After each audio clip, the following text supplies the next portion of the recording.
America's Heartland is made possible by Farm Credit, owned by America's farmers and ranchers, celebrating 95 years of service to U.S. agriculture and rural America. Learn more at farmcredit.com.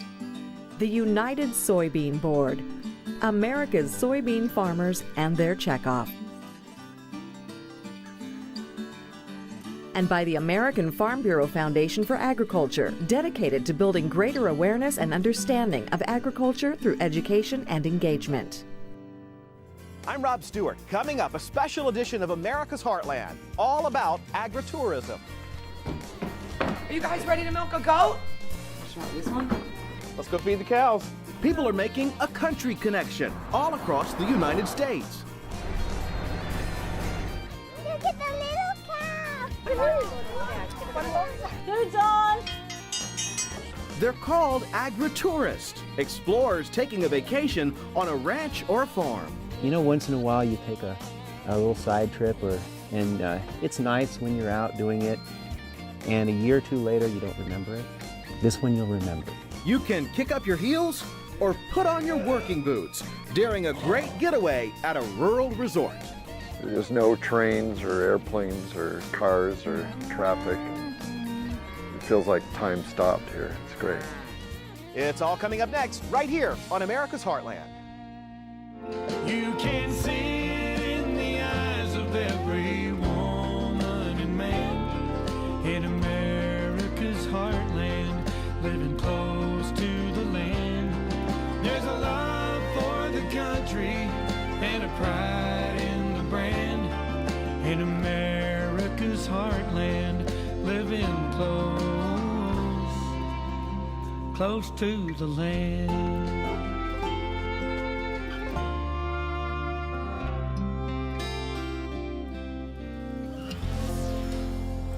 Hi there, I'm Rob Stewart, and this is Petty Cash, and welcome to this special edition of America's Heartland. It's all about agritourism.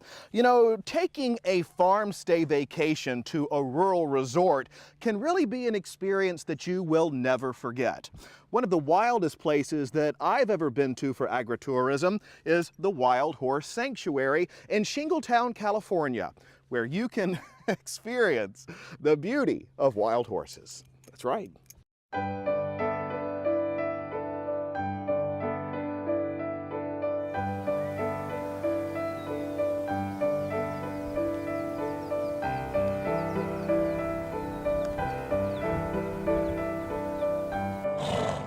Wild horses roam free at the Wild Horse Sanctuary in Shingletown, California.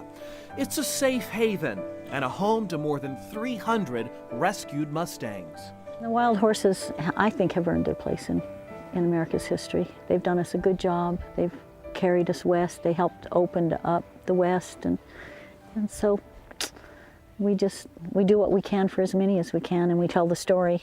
The journey of saving horses began for rescuer Diane Nelson when she was faced with a life-altering decision. Over 30 years ago, when the government first started catching wild horses, there were not enough people coming forward or even knew about the program. So at the end of one of our contracts to remove horses from the Modoc National Forest, 80 horses were going to be shot and buried. And that was just more than we could stomach. So we said, we'll take them.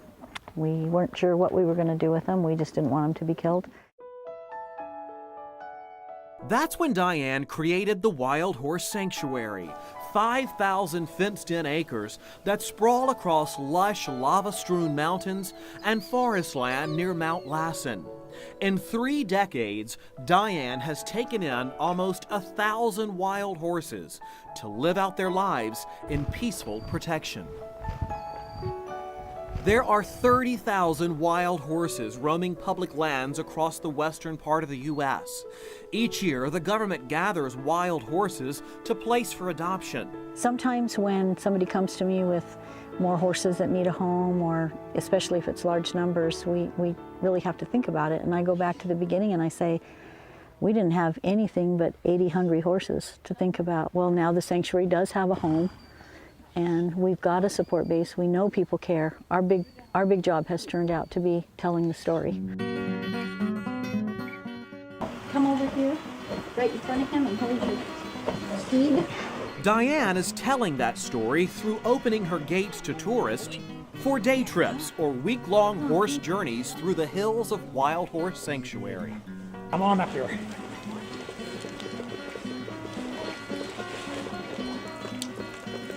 Even in the pouring rain, 84-year-old Elmo Butts and his daughter Peggy Benton are horseback, headed on a 3-hour trek to our overnight campsite. All along the way, we stop and watch horses in the wild. I don't think a lot of people understand the plight of the wild mustangs, and this is beautiful. They're out here. This is where they live, and I think it's great. Well, it's just something that most people don't get a chance to see. And I think everybody should get out here and see it. I can't put into words what I feel. Food's on!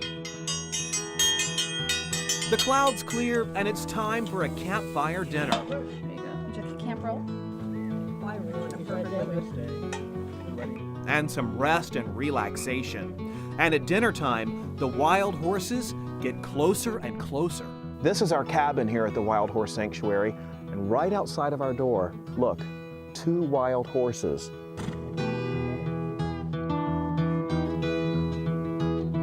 So what will you go back and tell people about this experience? You know, once in a while you take a little side trip, and it's nice when you're out doing it, and a year or two later you don't remember it. This one you'll remember it. I've had people say that it's as much a sanctuary for people too, though, because in today's hectic world, I think we all would like to be able to have a piece of life like they do, you know, some freedom to be themselves and just enough food. They're not looking for more, they just need enough. And that's what we hope we can give them here.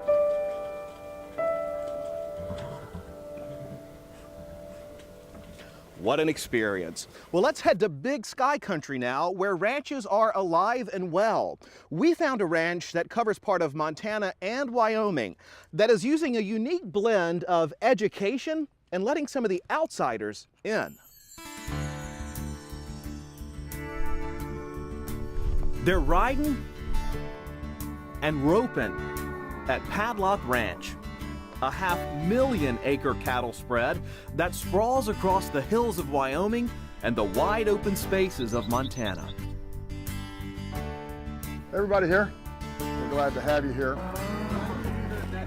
Padlock Ranch will graze more than 10,000 head of cattle a year, and that's a draw to tourists who vacation here for a slice of home on the range that you won't find on a dude ranch. You're going to be riding, moving cattle and working with the cowboys. The Palmer family left their city life behind in Denver 2, 3, to saddle up and spend some time on horseback. It's a good thing we gave you that light saddle. Today's cowboy chore, moving 200 cows and their calves to the corral.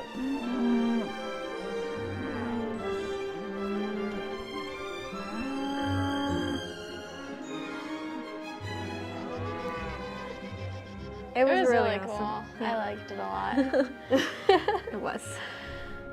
I just really like the experience of feeling like all the pressure and stress of home kind of leaves you when you come here. So kind of have a new perspective on things. There's no trains or airplanes or cars or traffic, and it feels like time stopped here. It's great. So, Wayne, we're on the grounds of one of this country's largest cattle companies. Why tourism? Couple reasons. One is that we want to tell agriculture's story. We want to let people begin to understand where their food comes from. And the second reason is purely economic, that we want to create another source of income. The ranchers here say making that connection with consumers has become a critical element in reaching out to those who know little about farming or ranching. We can teach them about our culture, give them the chance to experience it, and understand what it is. This to us is a way of life, and we just want people to be able to experience that.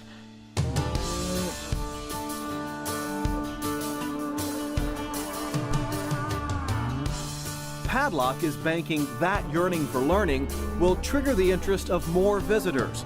Visitors who leave Padlock better understanding what ranchers face on the range. Well, I think all ranchers have an untold story of caring about the animals that they care for. And there's lots of times they've spent in blizzards and other things taking care of a single calf. Today, the public is really interested in that. After a hard day's work, it's time to kick back. But there's no bare bones bunkhouse here. We need to find you a cowboy, because if there's one thing cowboys need, it's nurses. Visitors relax at the upscale Wolf Mountain Lodge. It's up with the sun tomorrow as the golden glow fades tonight. Great day.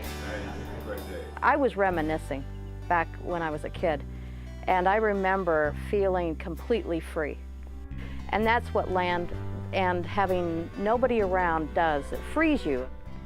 It's a great experience for them. Something we hope they can take home, and we know they will. We know they'll have memories that'll last for a long time. Still ahead on America's Heartland. Put your hand out like that. Just like that. Go ahead. Ready for some farm family fun? We'll take you to Vermont for a farm staycation. And just wait and see what Jason Schultz found in some Heartland communities. The chicken. They're one-of-a-kind attractions. Okay, let's talk a little bit of food. Many of us love farmers markets where farmers bring their fresh picked fruits and vegetables for you to come and buy. But the Westview Family Farm in Michigan opens its gates for customers to come in and pick their own. Sarah Gardner has that story from Southeast Michigan. Boys and girls, I need your eyes back here, please. The folks at Westview Orchards have a name for their type of business: Agritourism. It's a growing segment of agriculture as farmers look to diversify and find new streams of income. Well, about 10 years ago, we could see that our sales on our fruits and vegetables were kind of hitting a plateau, if not decreasing. And people were asking to see farm animals, to actually pick apples, and to get out on the farm. So Abby Jacobson and her sister, Katrina Schumacher, decided to market their orchard crops directly. At the heart of our business, we are still a farm. And what we really have here is a farm that families can come and enjoy. You can hear the sounds, that families can pick apples, enjoy the open space, pet animals, and really get a taste of what farm life is like. Find that apple you'd like, and then you just tip it upside down. Westview Orchards is one of a growing number of farms operated by women. Thousands of school children visit each year. For most, it's the first time ever outside the city. This gives people an opportunity to go out and see that, well, a pumpkin actually grows on a vine in a field, and an apple actually grows on a tree. And you'd be surprised how many people don't have that connection or that opportunity. So it is an educational experience for them. The women decided they needed more than just crops and livestock to grow the business.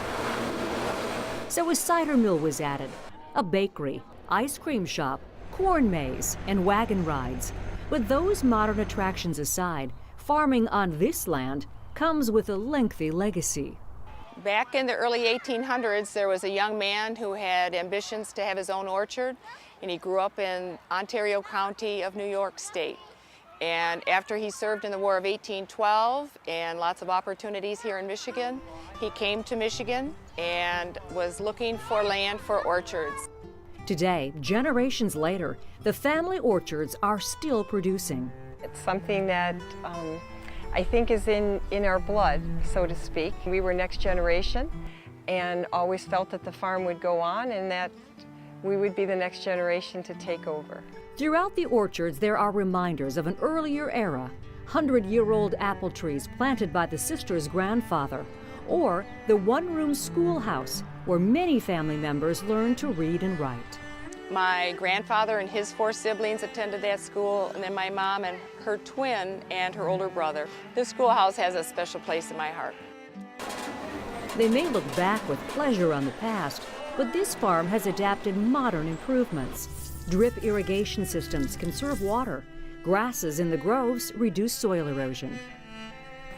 Abby, tell me about your weather station here. We partnered with Michigan State University. It monitors what's called degree days, so then that tells us when to start looking for certain insects. The weather station provides data that's used in pest management and crop maintenance, environmental approaches that affect food safety as well. Helps us immensely in minimizing the amount of control materials that we have to put out there, so we're producing a safe product, a healthier product, and we're protecting the environment as well. You guys all have your bags? It may not be your usual image of an American farm, but for this family, the heritage of the land and their connection to consumers delivers what the sisters call family food and fun. But it seems to be something families, especially now, want to come back to and come together, and we become part of their family tradition. To see that it's a family tradition makes me feel so good that we're providing a service and providing family memories to help make families stronger, to make those connections and memories that they'll have for a lifetime.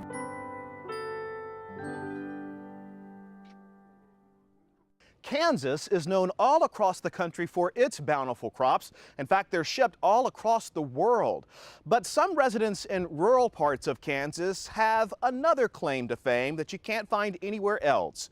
It's a fun story that Jason Schultz found. The Heartland has its share of odd roadside attractions. North Dakota's Enchanted Highway with its giant metal sculptures. California's got 20 feet tall cutouts of farm workers. Outside of Kansas City, there's a giant fiberglass chicken. The chicken. In the small town of Goodland sits an 80-foot tall replica of Vincent van Gogh's 3 sunflowers in a vase painting, one of only 7 around the world. And if you think a giant painting is odd, well, just keep driving east on Interstate 70 to the town of Lucas. And he used 113 tons of concrete on the project.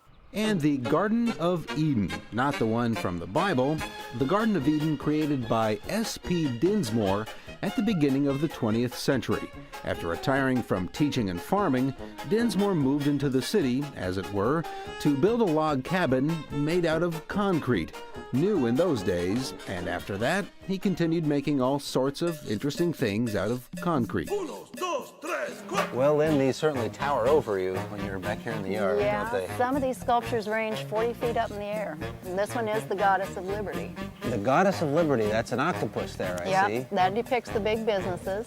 She's trying to destroy it with a spear down through its head. Oh my gosh. And then the man and woman have a saw that says ballot on it, trying to use their voting rights to destroy big businesses. Most of Dinsmore's sculptures have a political message.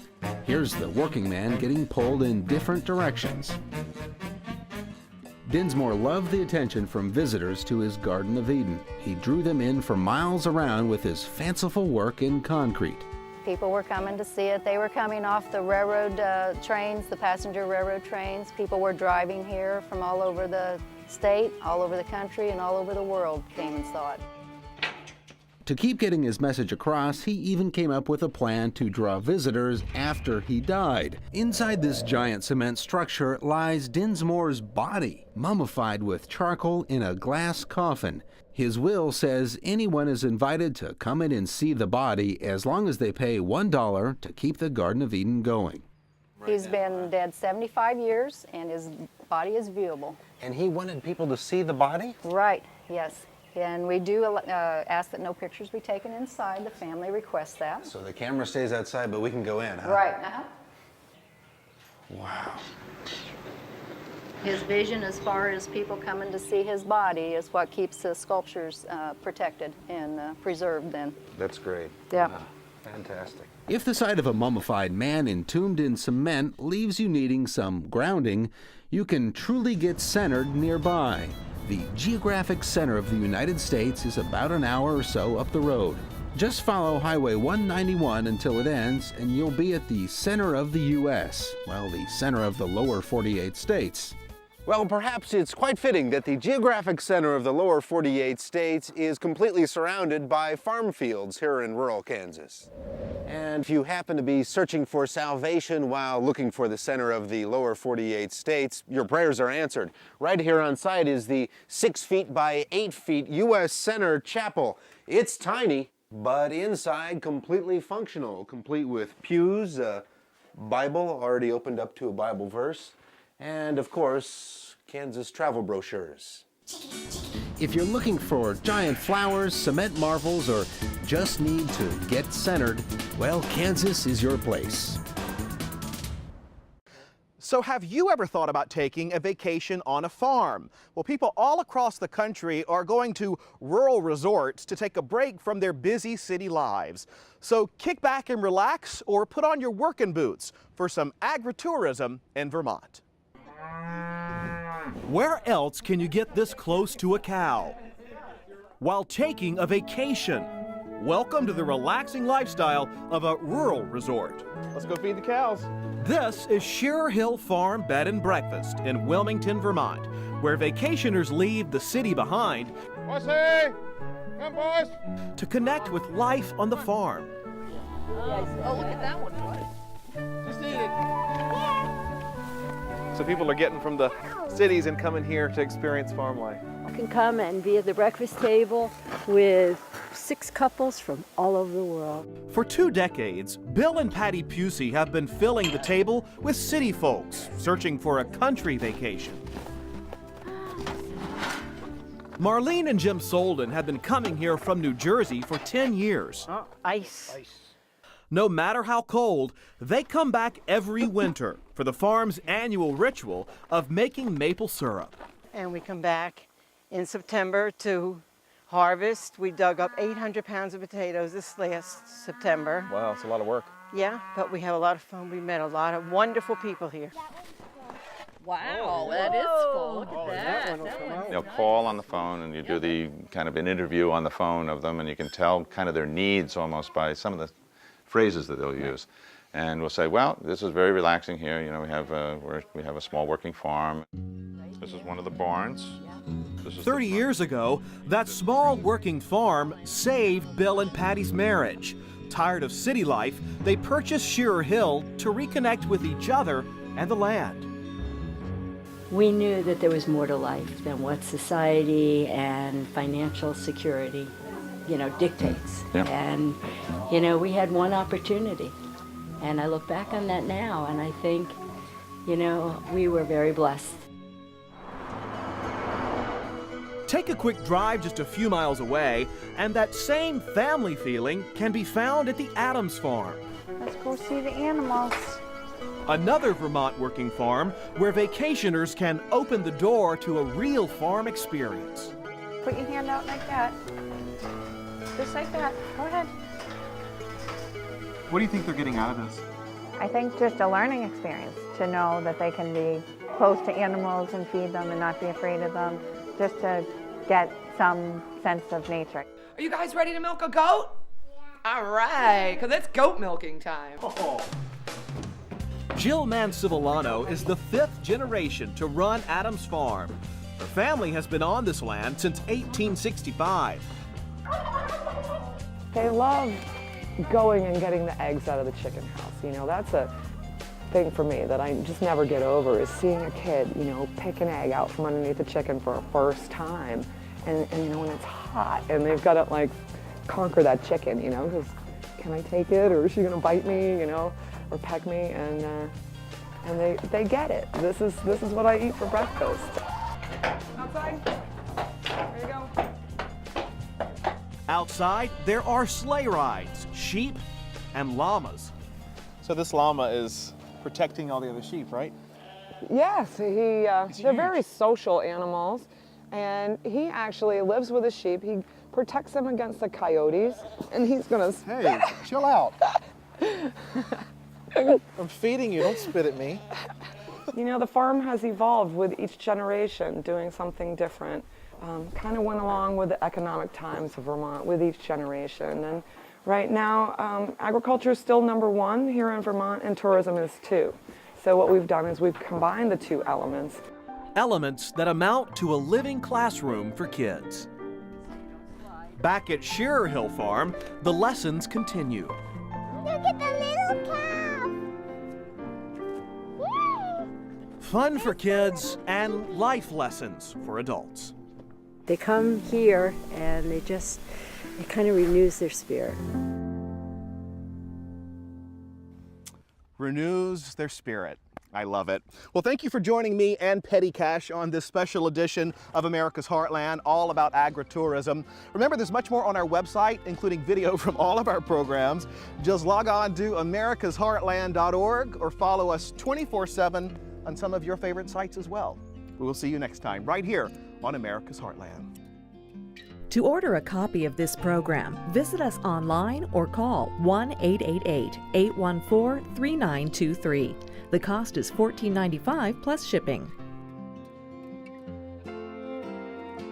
You can see it in the eyes of every woman and man in America's heartland, living close to the land. There's a love for the country and a pride in the brand in America's heartland, living close to the land. America's Heartland is made possible by the United Soybean Board, America's soybean farmers and their checkoff. Farm Credit, owned by America's farmers and ranchers, celebrating 95 years of service to U.S. agriculture and rural America. Learn more at farmcredit.com. And by the American Farm Bureau Foundation for Agriculture, dedicated to building greater awareness and understanding of agriculture through education and engagement.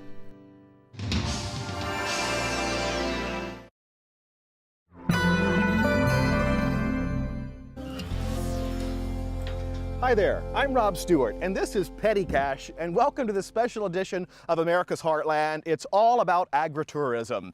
You know, taking a farm stay vacation to a rural resort can really be an experience that you will never forget. One of the wildest places that I've ever been to for agritourism is the Wild Horse Sanctuary in Shingletown, California, where you can experience the beauty of wild horses. That's right. You know, once in a while you take a little side trip, and it's nice when you're out doing it, and a year or two later you don't remember it. This one you'll remember. You can kick up your heels or put on your working boots during a great getaway at a rural resort. There's no trains or airplanes or cars or traffic. It feels like time stopped here. It's great. It's all coming up next, right here on America's Heartland. You can see it in the eyes of every woman and man in America's heartland, living close to the land. There's a love for the country and a pride in the brand in America's heartland, living close to the land.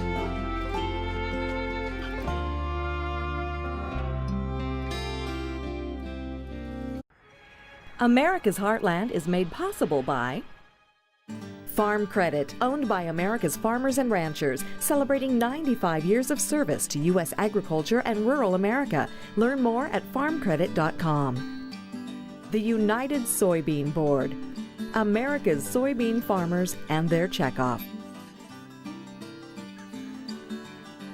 And by the American Farm Bureau Foundation for Agriculture, dedicated to building greater awareness and understanding of agriculture through education and engagement.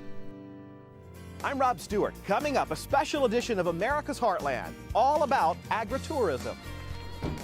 Are you guys ready to milk a goat? Try this one. Let's go feed the cows. People are making a country connection all across the United States.